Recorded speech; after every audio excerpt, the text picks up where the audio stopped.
America, the distant future. The country has been divided into districts, ruled by the privileged inhabitants of the capital city.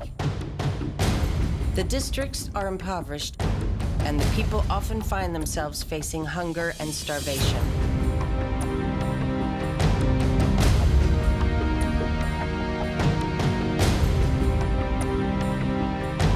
One 16-year-old girl must fend for her family the only way she knows how, by using her archery skills to hunt for food.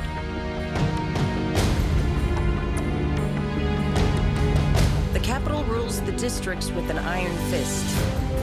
When the 13th district rebelled, it was annihilated.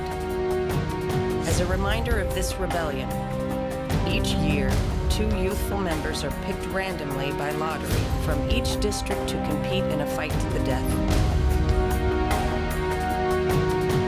And in a twist of fate, the 16-year-old finds herself volunteering to take the place of her younger sister who was chosen to compete in this gladiatorial battle. Can she survive? And what will become of her family without her? These are the questions posed by the smash hit movie based on the equally successful series of books. The popularity of the film has propelled its young stars to fame and has fans worldwide obsessed with this deadly contest.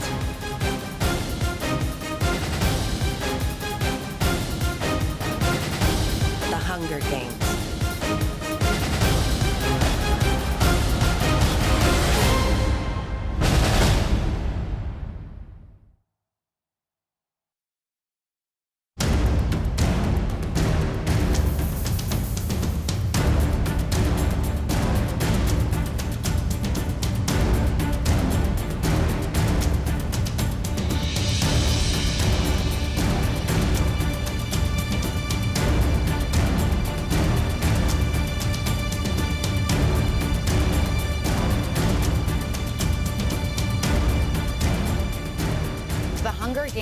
Became a total phenomenon, and it's in part due to an amazing novel by Suzanne Collins. And the thing that's amazing about this trilogy is that it has a built-in audience. So just like a Twilight or a Harry Potter, it's got millions and millions of people who are already obsessed and who just anticipate the movies. And of course, they come out to see it in the end. On March 23, 2012, the movie The Hunger Games had its premiere. The movie was a hit with both critics and fans, ultimately earning a place in the top 12 highest-grossing movies of all time. There's these extremely passionate fans who are just crazy about these characters in these books, and it's I feel very, very fortunate to be a part of it. So what was behind the success of the movie? The Hunger Games has been successful for a variety of reasons, but I think of it as the perfect storm for box office success. It has a strong fan base from that series of 3 books that Suzanne Collins wrote to start off, but it also is a romance with this love triangle between Katniss and the 2 guys, and it's an action thriller. The Hunger Games began life as a novel by Suzanne Collins. Collins has said that the idea for the book came from her watching the invasion of Iraq and switching channels to a competition reality show. Surfing between these two gave her the kernel of what would become the core concept for her novel. We've seen books before that have a lot of violence in them, but there's been nothing like this that was so just on the nose as far as our culture's fascination with reality TV and violence at this point in time. So it sort of just took off for everybody. What do we do for fun lately on TV? We get people all dressed up, we get attractive people, we put them in absurd situations and see what happens. Now, we haven't taken that all the way to the extreme yet, obviously, and we're not going to as a society. But this is mirrored in Survivor. Collins drew on the idea of the Roman games and gladiators, updating the story to a high-tech arena in which teens are pitted against each other to the death. In creating her character, Katniss Everdeen, She also used the ancient Greek myth of Theseus, the warrior sent into the maze to fight the Minotaur. The book, along with its 2 sequels, have been a publishing success and spawned a huge fan following. It was only a matter of time before Hollywood came calling.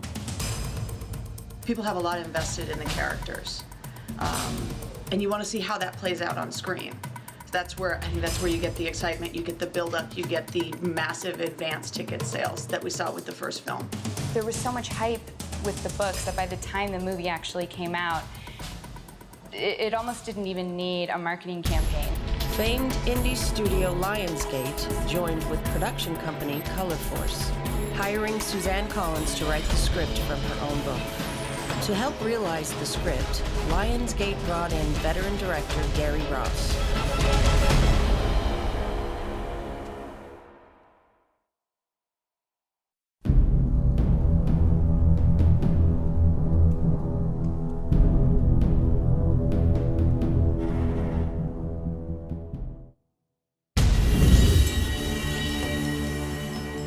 High in everyone's minds was the question of who would end up in the key roles of Gale Hawthorne, Peeta Mellark, and Katniss Everdeen. With such a strong and outspoken fan base for the books, it was clear that everyone had their own ideas about what each lead character would look like.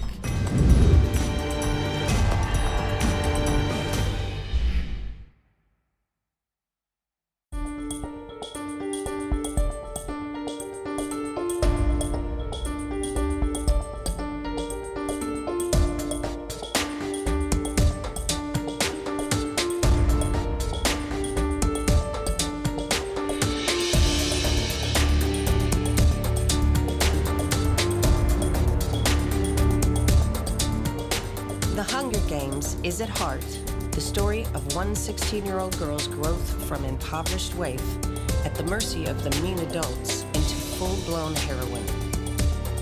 The whole story is from her point of view, and the movie makers knew that whoever took on the role of Katniss Everdeen was going to have to be a multifaceted actress. You have this extremely young, courageous girl who's doing extraordinary things and provides hope and courage to so many different people, and allows everyone to feel the courage to stand up to this evil and fight back. The entire success of the movie hinged on who to cast in this role, and the future success of the series swayed in the balance of this decision. Like the search for who could play Scarlett O'Hara in the classic movie Gone with the Wind, the search for the right Katniss became everything. What's interesting about Jennifer Lawrence is that she really didn't have any formal acting training. So she's someone who actually started on TV, which a lot of people don't know, but then she really became an indie darling. So she still was someone who flew under the radar. An obvious place to go was the tried and true. Kristen Stewart had already carried the first installment of the Twilight saga and seemed a popular choice for the role of the bow and arrow wielding heroine. The difference between Jennifer Lawrence and Kristen Stewart starred in the Twilight series. I can't speak to the quality of their talent because it would be unfair, but the roles that they're playing, I guess, give Jennifer Lawrence the edge here because, for one, she is carrying the film, not just as a romantic figure, but she is the woman who activates the action. I mean, she is the woman who is responsible for what happens, whereas Kristen Stewart is a far more passive character. And so it's hard to make that comparison. I mean, it would actually be unfair. Kristen Stewart was lucky enough to get cast in The Hunger Games. We might be reversing that. Also in the mix was actor Eric Roberts' daughter Emma, who had already proven her ability as an actress in such movies as Nancy Drew and Limelight. Other actresses considered for the role of Katniss were Chloe Moritz, Mary Mouser, Haley Steinfeld, Abigail Breslin, Shailene Woodley, and the list goes on. Perhaps uppermost in the filmmaker's mind was the question of age. Katniss is a 16-year-old when the series begins, turning 17 in future installments. But clearly, it takes a long time to make a Hollywood movie, as the makers of the Harry Potter films experienced. And meanwhile, young cast members are growing and changing. There was some speculation that Kaya Soldelario from Skins, the UK Skins, would have played it. She's slimmer and she's brunette, which is a little bit more similar to Collins's initial book description of Katniss Everdeen. Finally, the filmmakers opted for the then 20-year-old Jennifer Lawrence. But who was she, and could she carry the movie? Jennifer Lawrence was up against a slew, maybe 10, of young up-and-coming actors in Hollywood. And it was everyone from Emma Roberts, who's really a little more well-known, to someone like a Shailene Woodley, who, of course, later found her fame in The Descendants. But it was no easy task, and all three actors really nailed their audition, and that's how they got the part. But for Jennifer Lawrence, once she got the part, she wasn't even sure that she wanted it. And she actually waited a few days before deciding if she wanted to step into that role, because she knew how much it would change her life if she was Katniss Everdeen. In the book, Katniss is olive-skinned with dark hair. And this was possibly the largest controversy of all of them. Why did they cast a blonde woman to play this part? I've been told it was something in her eyes. It was that steeliness. She was really believable as the character. And so they figured they could, if they got the inner character in the actress, they could put on the hair, the skin, the makeup, you know, the look. Acting-wise, Jennifer Lawrence is amazing. People have really called her the best young actress out there right now. And it's honestly because she has this amazing bluntness to her. So not only does she have the ability to sort of take on all these complex roles, but she's just amazingly real and wonderful. Jennifer Lawrence was born in Louisville, Kentucky, the daughter of Karen and Gary Lawrence. She began acting in local theater and at age 14 knew she wanted to pursue a career as an actress. She even talked her parents into taking her to New York to find a talent agent, though her parents are credited with never having pushed her to pursue acting as a career. So ambitious was she to make the move to acting that she finished her high school studies at age 16 before making the leap to Hollywood. And not only that, she worked as assistant nurse at her mother's children's camp, keeping her feet firmly grounded in the real world. Most amazingly, this smart, ambitious, well-rounded young woman never took any acting or drama classes. In Hollywood, she started out on The Bill Engvall Show, and she landed small parts in other TV shows and movies. But it was in Deborah Granick's indie hit, Winter's Bone, that gave young Jennifer her breakout role. It wasn't until Winter's Bone, which was another indie film, but that's what was her breakout role. And of course, she earned herself a Best Actress nominee for the Oscars. Even Collins backed her up, I think, because of her performance in Winter's Bone. She proved to be a really young, capable actress, and she has really good instincts on camera. Her performance was highly regarded, and she earned an Oscar nomination for her stunning portrayal of teenage Grace under fire. But her career had been distinctly in the indie movie world, and she had shown no signs of carrying a blockbuster movie. Then in 2011, she appeared as Mystique in the latest installment of the superhero sci-fi series, X-Men First Class. What really kind of put her on the map at first was X-Men, but she joined that franchise late. This movie not only reignited the X-Men franchise, but it showed that Jennifer could star in a big popcorn movie. It's also where she found personal romance with co-star Nicholas Hoult, himself a child star from the movie About a Boy. Jennifer Lawrence seemed to have all the right aspects to play Katniss. The question was now, did she want the role? She's proven that she has acting chops, but beyond that, she has a particular quality that registers as both vulnerable and strong. She projects a sense of strength and assertiveness, while at the same time doesn't sacrifice her femininity. Lawrence has always maintained her desire to be an actress as opposed to a star. She seeks out challenging roles that allow her to stretch and grow as an artist, and she has openly expressed disdain for the celebrity culture that comes with the tag of star. Would she take the role? There are movie stars and there are actors. And Jennifer Lawrence is going to be both. A star can be famous and beautiful and known throughout the universe, but may not be able to act worth a darn. They go on the stage, they just play themselves. And then there are others that can truly act. And I think that was looked at by the producers of this movie and said, we could put a star in here. Let's put an actor in here and see how she carries it all. And carried it off well, she did. Jennifer's someone who's been very open about, her stardom and what it is and what it's going to become. It's something that she's never going to be completely comfortable with. Yeah, I mean, I just don't want to do good stuff. I want to stick to indies and the small movies where I started, and just keep doing stuff that I love, but no real hardcore ambitions, really. She really tries to keep her private life private. Sure, we know about who her boyfriend is, but for the most part, we rarely see them together. And I think that's something we're going to continue to see from her in years to come. When it comes to Jennifer Lawrence's love life, there is a little bit of interest, but it's nowhere near what we saw with Twilight. And that's because I believe Jennifer Lawrence's boyfriend is not in this film with her.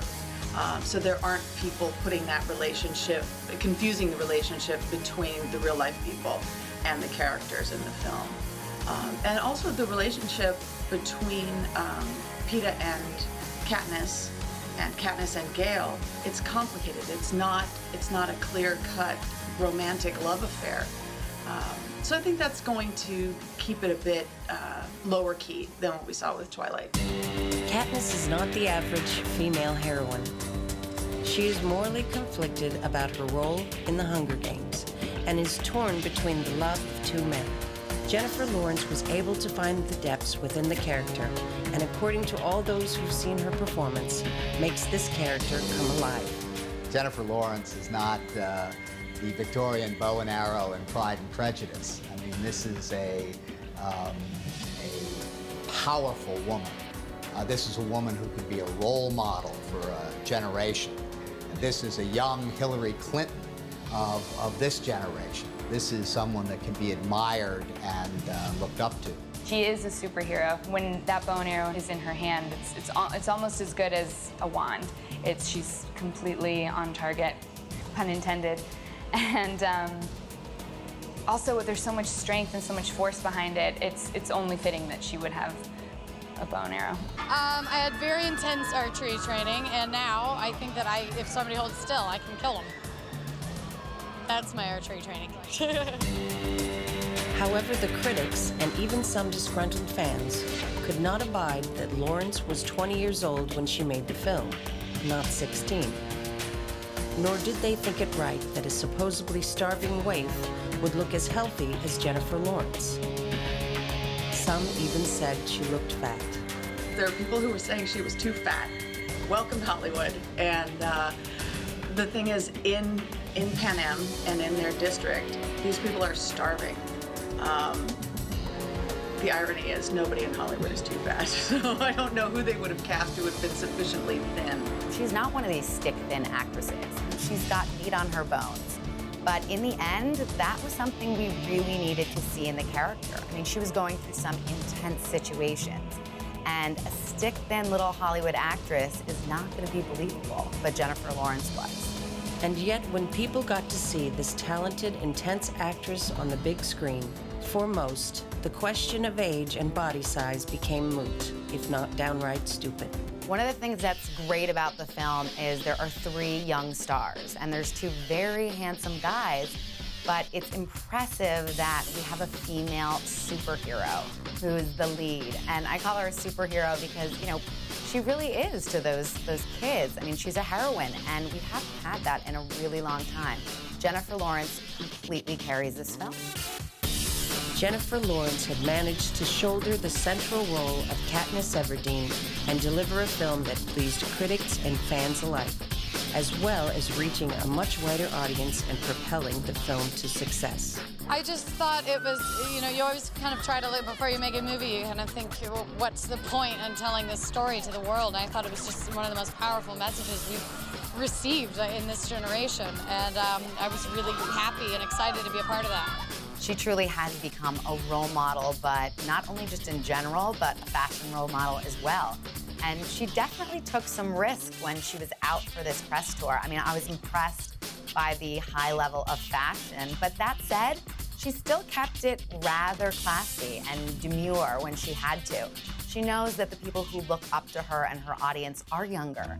She's fantastic. She really does bring a depth to the role that is unexpected and pleasant. And I think that's part of why the film appeals beyond just the teens and tweens. An adult can go and watch this and really see a performance of someone who's struggling with love, with survival, taking care of her family. There's a lot of depth to it. The Atlantic actually called the casting of Katniss the most important casting that we've seen in pop culture in a really long time. She's a really strong character, and she doesn't need saving, which is the best part. I mean, there is absolutely a love triangle involved, but it's really about this, you know, strong female character who is not afraid to pick up a bow and arrow and, you know, fight for her family and for her beliefs. And, well, that comes later, but initially in the first one, you know, just for her survival. This idea of female action heroes is an inspiring thing for women because it can be translated into many things. It can be translated into success in business, success in politics. The power can be a metaphor for many, many things. Jennifer Lawrence is somebody who can carry an action thriller. And that is so rare. You know, when I looked up in the box office numbers, you know, the 200 most successful action thriller films, all have been led by men. This is the first time a woman has cracked the $350 million gross. So she's proven that, you know, in addition to everything else, she can bring in the big bucks to a movie. And in fact, this Hunger Games has grossed, I think in its opening weekend, about $155 million, which far exceeded expectations and makes it the highest grossing non-sequel film ever to open in America. So she's certainly proven her mettle.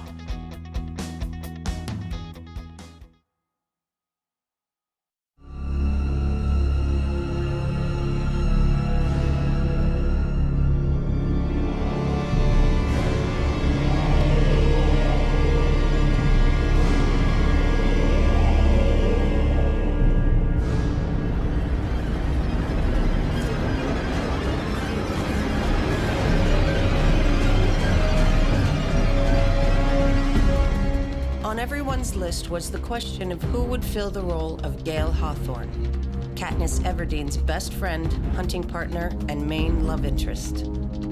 Although Gale appears briefly in the first installment of the series, his presence needs to be felt strongly as the love triangle between him, Katniss, and Peeta unfolds during the Hunger Games. Clearly, the filmmakers needed to find a classic, strong leading man.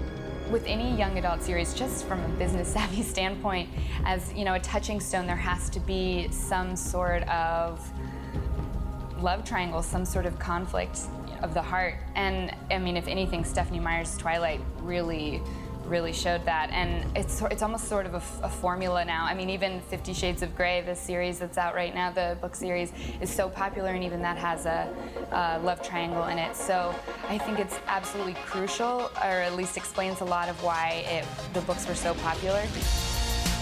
The creative team considered Chris Massagolia, David Henry, Robbie Amell, and Drew Roy for the role of Gale, but ultimately cast the young Australian who had already proven himself in the role of heartthrob, Liam Hemsworth. He was excellent. I thought he fits the description perfectly. He's brooding, he's handsome, he's the heartthrob that you want him to be, he's mysterious. That they sort of nailed that one, I thought, and he really did a great job. There will be a lot to come from him. Liam was born in Melbourne, Australia, the son of Leonie and Craig Hemsworth. He grew up surfing Australia's beautiful beaches. His older brothers had both found careers in acting. This led young Liam to follow, and sometimes compete with, his older siblings. His first major role was in the long-running Australian soap opera, Neighbours, which has been the launching pad for such stars as Kylie Minogue, Guy Pearce, and Natalie Imbruglia. The Hemsworth brothers are officially taking over the world. Of course, his older brother, Chris, came on the scene first, and he really established himself, but Liam's always wanted to be an actor. And he moved from Australia to the States, he slept on his brother's couch, and he didn't have that much time to make it work before he ran out of money. Liam's apparent big break came when Sylvester Stallone cast him in The Expendables. Unfortunately, his character was written out of the script. It was on the back of this disappointment that he was considered for, and ultimately passed over for, the role of Thor, losing out to big brother Chris.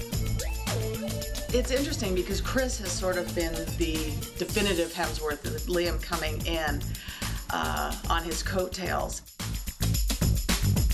Liam's career seemed to be getting off to a shaky start. But that was all about to change when he got the call to star opposite Miley Cyrus in The Last Song. The only thing I had seen him in previously was that Miley Cyrus movie that Nicholas Sparks did, The Last Song. And I actually might be one of the few people who actually liked that movie. While the film received less than glowing reviews, it did very well with fans.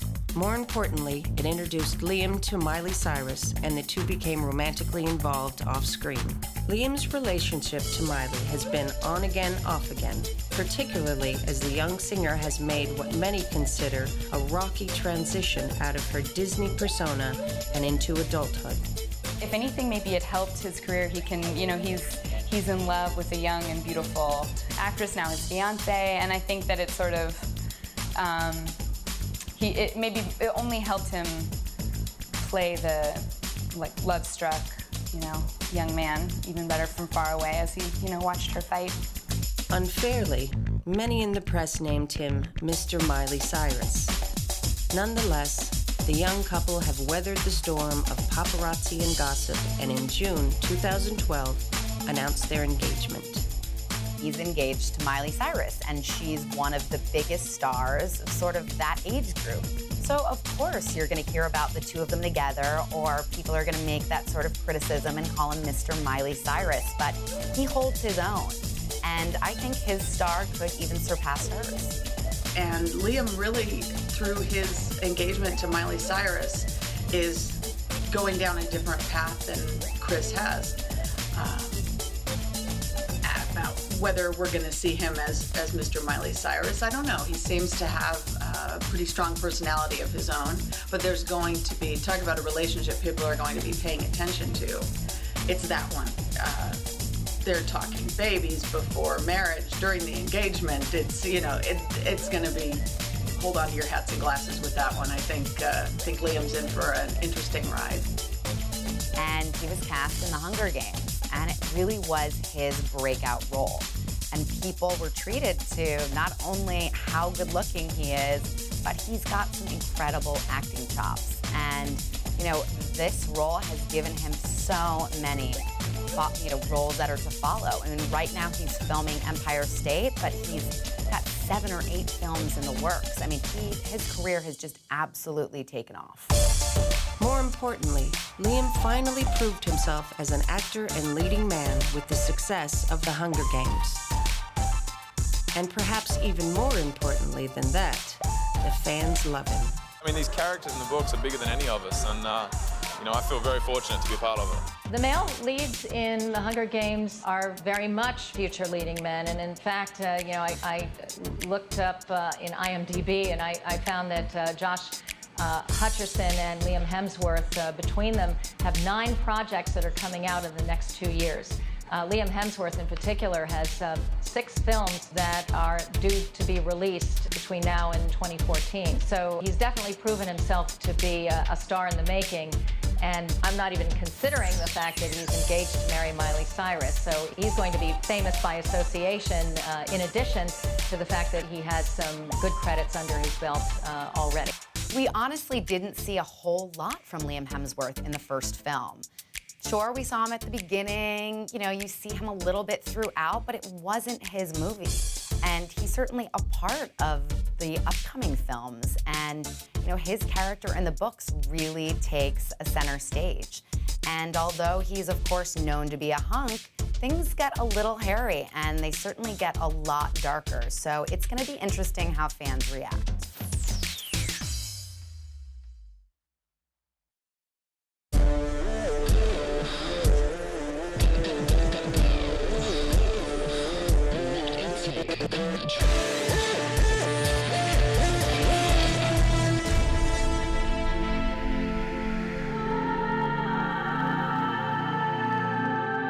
If the role of Gale Hawthorne had been tough to fill, that was nothing on who was going to play Peeta Malark, Katniss's co-Hunger Games contestant and somewhat unwelcome romantic interest.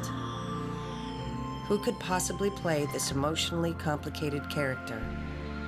Among those considered were Alex Pettyfer, Lucas Trill, and Hunter Parrish. Ultimately, the part went to Josh Hutcherson. There was a lot of criticism of the casting of Josh Hutcherson, and you know what? He proved people wrong.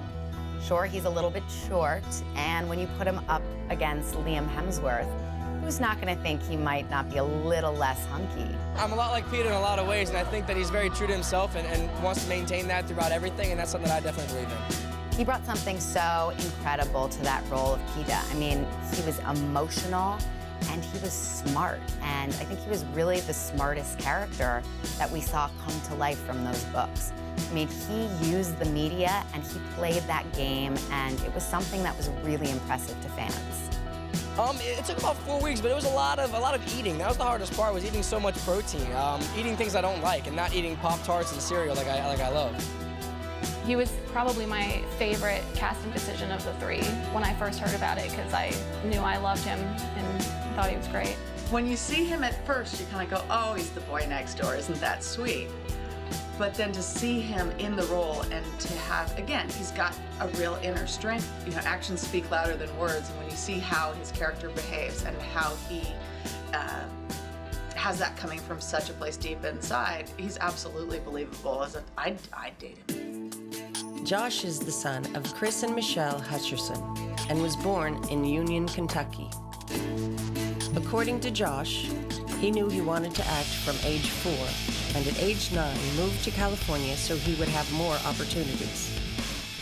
It's the kind of drive that led the actor to a successful string of roles in movies and television. Josh really is known as a child actor. He's done a ton. He really gained recognition for The Kids Are All Right, and that film had a ton of Oscar buzz. So that really is what was his breakout role and brought him into this business. Josh Hutcherson has been working since he's 9 years old. That's when his family moved to LA, and he's got a resume a mile long. In 2010, Josh appeared in the critically beloved movie The Kids Are All Right, which was a very realistic slice of life type of film. It wasn't anything like the heightened reality that you see in the Hunger Games. But he's a real pro coming into it already, even though he's the youngest member of the 3 top cast members. Peeta is, he's blonde and he's the baker's son and he's supposed to be stocky, and he gives off this, in the book at least, he gives off this really warm, caring, but also capable persona, and it's really important that whoever played him in the movie would do the same. And I think Josh Hutcherson's role in The Kids Are All Right sort of set him up to do that. I mean, I think he did a great job. You have this interesting love triangle in the film, first of all, between Liam, Jennifer, and Josh. And it's unique. And while the love story certainly isn't the focus of the film, it's something that you look at, and I think that he might not be the typical leading man, but somehow in this he shows a vulnerable side, but also he runs things, and he does it in a very unique and smart way, and that's just impressive. Josh briefly dated Vanessa Hudgens, his co-star in Journey to the Center of the Earth. But more recently, the young stars have claimed they are just good friends. I probably have been fooled a time or two by some girls, but luckily I haven't been heartbroken yet, so that's good. Yeah. Josh has been one of those rarities in the entertainment world. making the progress from a successful career as a child actor to a successful career as an adult actor while keeping his private life private. Josh is single right now, which I'm sure is making a lot of women happy. But he did date in Hollywood. He dated Vanessa Hudgens for quite some time. So, he's someone who also likes to keep his personal life a little personal and private. But, we're gonna see photographs of these guys. Miley and Liam might be walking the red carpet together, but I don't think you're gonna see that from Jennifer or Josh. He's proven himself already. I mean, a very young guy, and he's already done a slew of films, television shows. But he did The Kids Are All Right, which is a serious film, so he proves that he can do drama. He certainly proved that in The Hunger Games. But in addition to that, he can do lighter fare, appearing in Journey to the Center of the Earth. So I mean, he can cut a wide swath of film genres and categories that I think is going to make him an actor who's very much in demand. This combination of experienced child actor with the talents to match his more senior thespian co-stars seemed to have made Josh the perfect person to pull off the role of Peeta. Above all, he seems to have been the perfect match for the fans.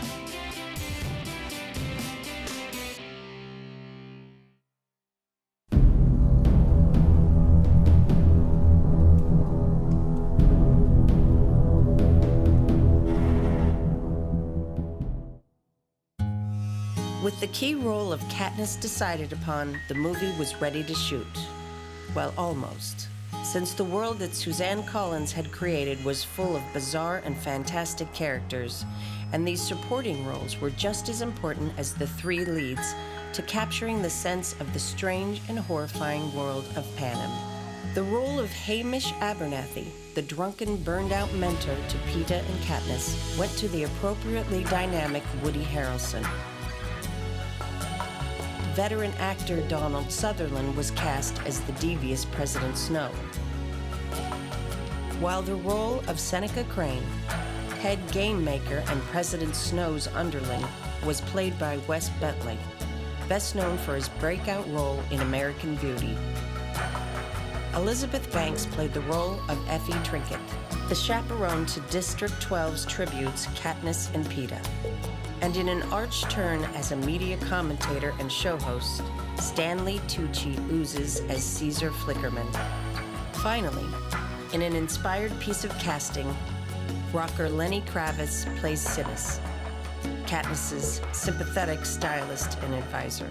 I was actually surprised how the big names they could get. They got, Donald Sutherland and Woody Harrelson and Elizabeth Banks and Stanley Tucci. Yeah, I wasn't disappointed by any of them. I was completely on board with all of their decisions, and I knew that everyone they cast was gonna do the role justice, and I think that they all did.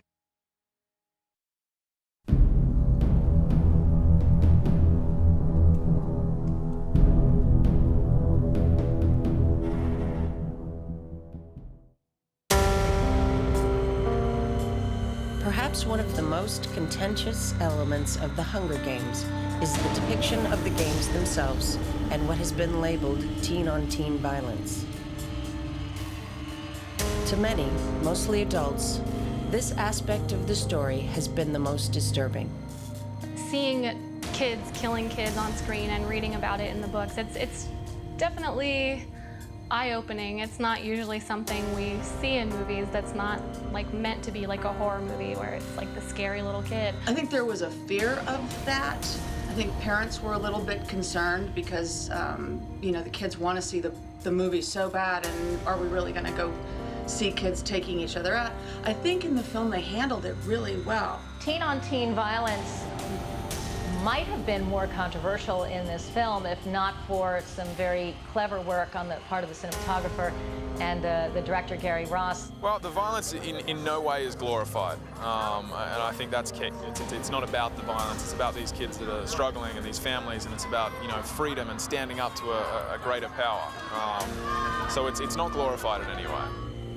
Kids killing kids, that's going to be controversial, and that's an adult topic. But the way they handled it was great. You know, this isn't something that's meant for 6-year-old children, but I think it really hit the audience, and they did it incredibly well.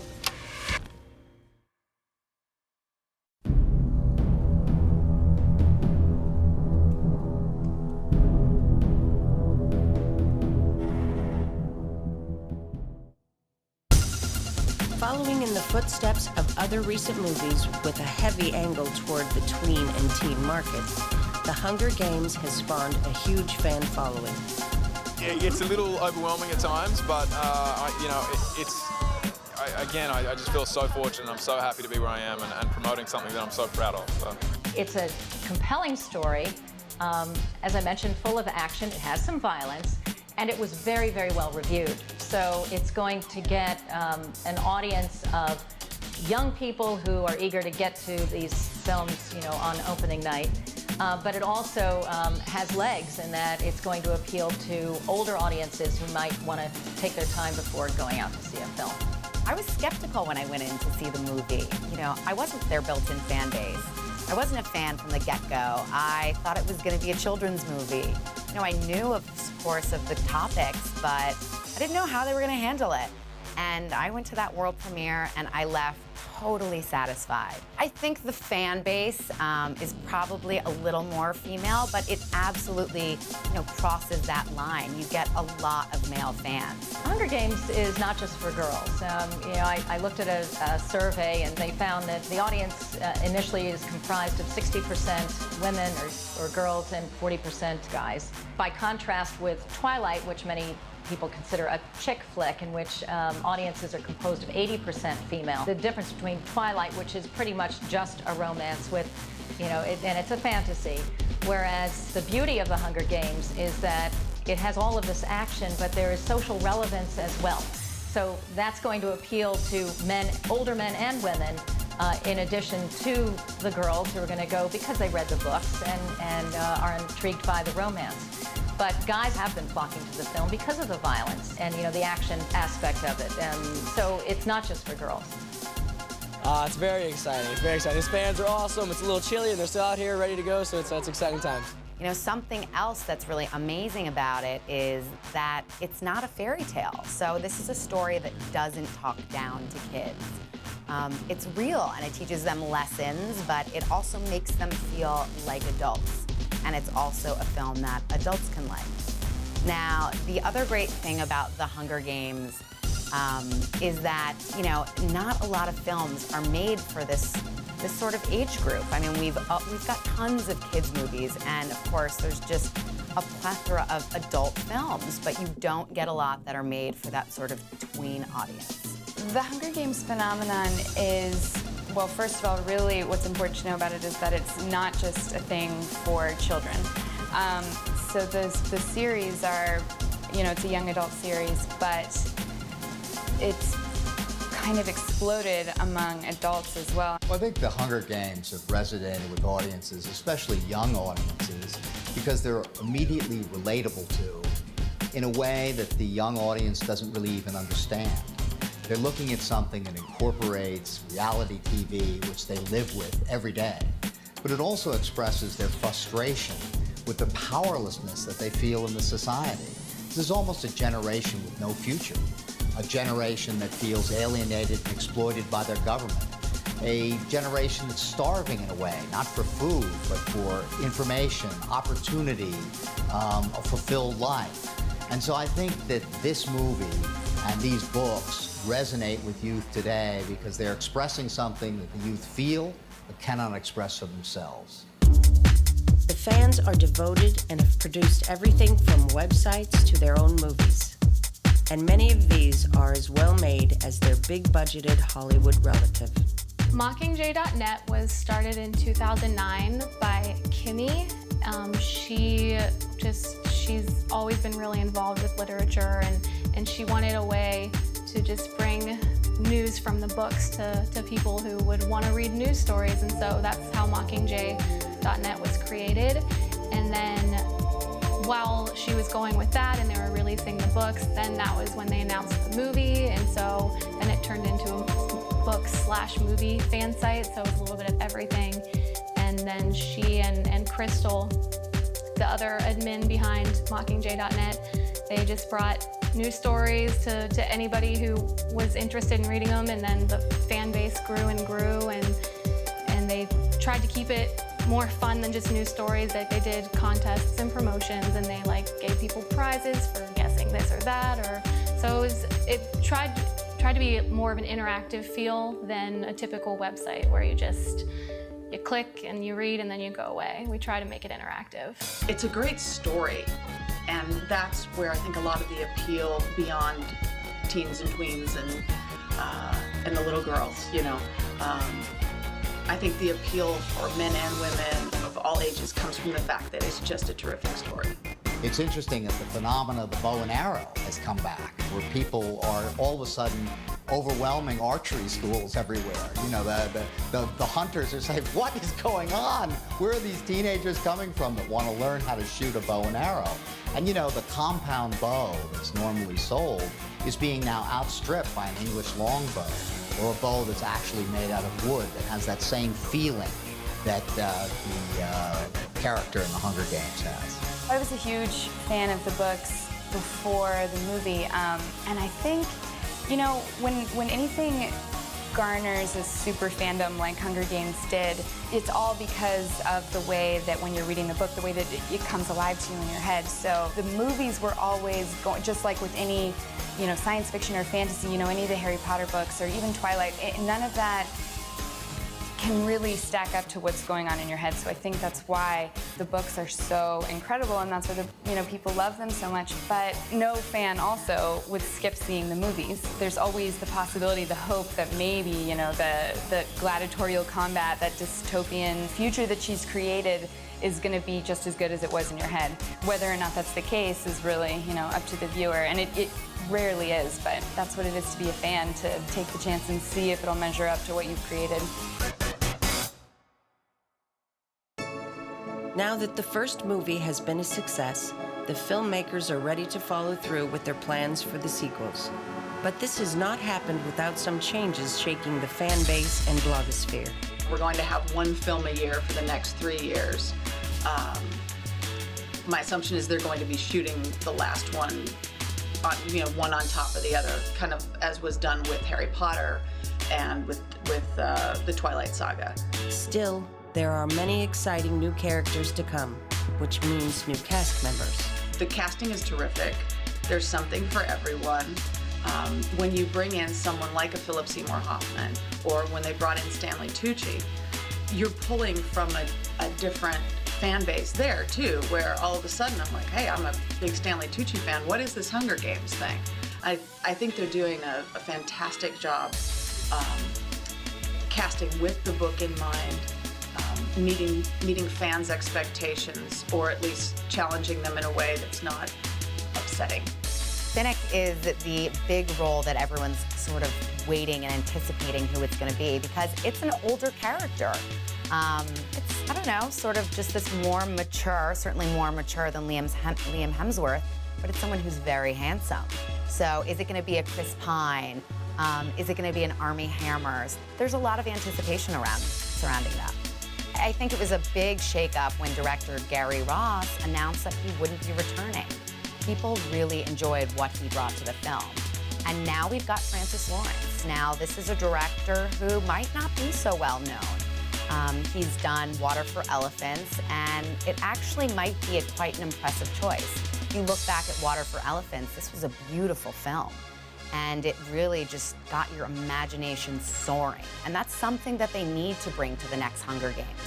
Now, whether it was budget issues or it was just the narrative, we didn't see a whole lot of, say, the Capitol. And I think that's what we're going to see from future films. They're really going to get into the sets, and I think they're going to be spending a lot more money. And it's going to be great. It's something the fans want to see, and they're leaving a little mystery for us. So they're going to slowly start uncovering things, and it's going to keep people interested. They are in the middle of filming the second one. We'll just have to wait and see how they handle their win from the first movie. And where they go from there, I'm not telling it's too good to even wait, but there's a lot to come. The characters grow a lot, and they change a lot, and they learn a lot, and they lose a lot as well, so there's to see.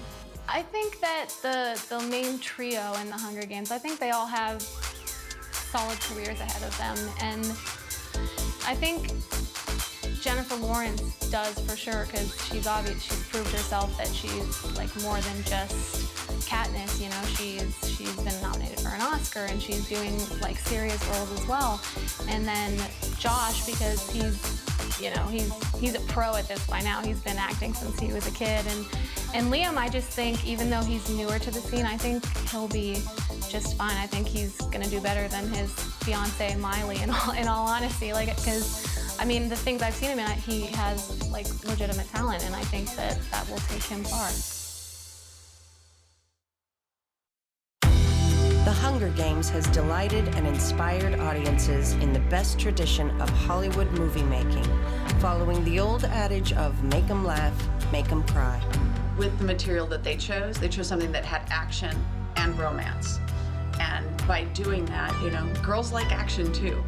And if you can pair action and romance, you are reaching out for a broader audience. Something doesn't become his movie or her movie. It's their movie. They're both excited about seeing it. And she might go back and see it a few more times. The movie's director and talented young cast has managed to take Suzanne Collins' original story and bring it to life, pleasing both fans and newcomers alike. It's a love story, but it's so much more than that. I mean, it's about, family, and it's about strength, and it's about character, and again, it's about our fascination with violence and reality television, and why all of those things are so aesthetically popular. I really related to the characters. They brought just this great grit and emotion and sensitivity all at the same time, and the story was incredible. And the casting was just wonderful. I think everyone from Woody Harrelson to Lenny Kravitz, and these are all people we're gonna see in the following films. The trend of the powerful woman is very important for our culture. And yes, I think we'll see more of it, because we are closer today than we have ever been in our history with gender equality. We've never been close before. Now we are. So the idea of a powerful woman is a woman that can resonate, is a woman that can be someone that is looked up to, and a gender role model for all young women today.